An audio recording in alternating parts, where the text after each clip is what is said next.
Нема индикации за подобрување на текстилната индустрија и оваа година, споредбено со претходната. Европските брендови заминаа да работат во Бангладеш, Виетнам и слично, па претпоставките се дека годинава ситуацијата може да биде и полоша.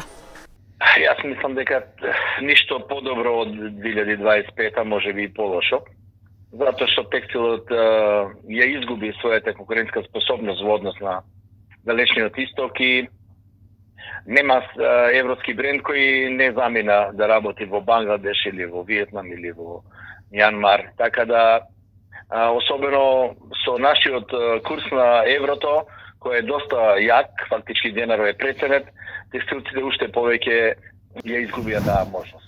Текстилната индустрија, производството на облека и кожарската индустрија имаат најголем пат.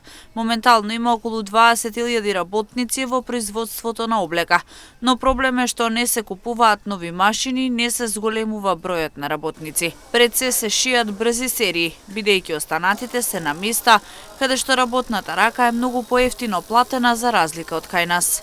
Шијат и кошули, и женски блузи, и панталони, но шијат само мали серии, брзи серии, каде што партнерите наши барат брза испорака, која немаат време да го тоа испорачат и го добијат, да речеме, од далечниот исток, заради транспортните, времето за транспорт и така натаму, додека сите поголеми налоци се шијат таму, каде што имаат плати уште $150 по човек, и се многу поевтини од нас.